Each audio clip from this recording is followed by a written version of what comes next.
Maharashtra today 24 news सत्य परिस्थितीचा सविस्तर आढावा।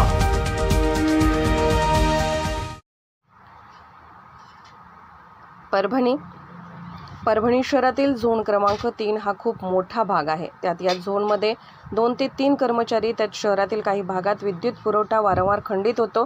ग्राहकाच्या माहितीसाठी वापरण्यात येणारा फोन हा एकतर बिझी मोडमध्ये असतो किंवा स्विच ऑफ मोडमध्ये।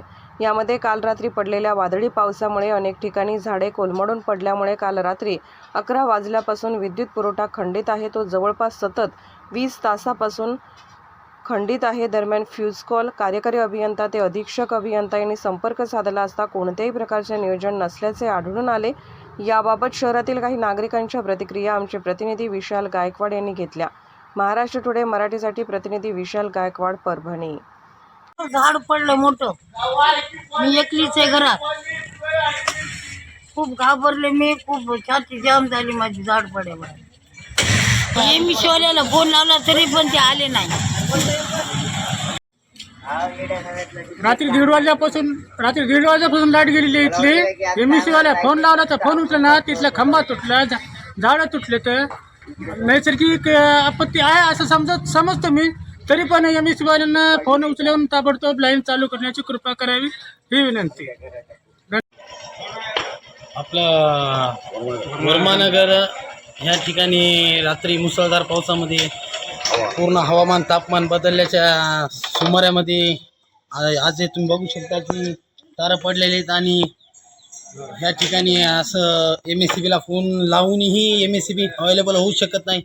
याची मार्गता घ्यावे ही आमची अशी विनंती आहे की त्यांना कळकळीची बोलू शकत आहे की हे तार तुम्ही बघू शकता की सगळेजण हे तर कोणीही ये नाही फोन लावूनही सगळेजण हे बघत आहेत की फोन जरी लावले तरी कोणीही फोन उचलना झाले।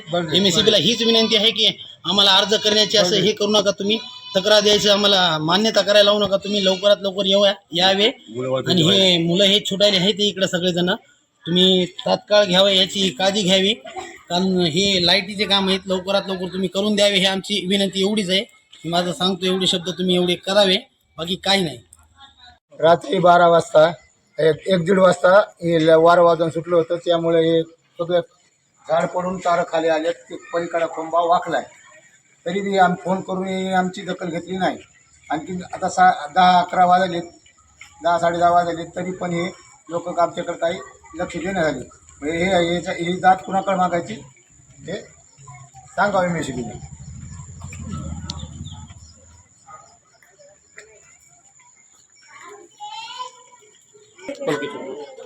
क्रांतीनगरमध्ये 15 दिवसा अगोदर अशाच वाऱ्या वादळानं झाडं तुटले होते, पोल नवीन टाकले, निर्दूत दस्त्याचं काम केलं त्यानं। आणि आज संध्याकाळी 1-1:30 वाजताच्या टायमाला परत त्याच पोझिशनने हवा नैसर्गिक परत ते पोल तुटून पूर्ण वायर लोंबलेले आहेत, तरी महावितरणानं त्याची दखल घेतलेली नाही। तरी याची कारवाई करावं कुणाला हेच कळत नाही आमच्या क्रांतीनगरवासियांना। आजच महाराष्ट्र टुडे 24 न्यूजला सबस्क्राईब करा आणि सत्य परिस्थितीचा सविस्तर आढावा पहा।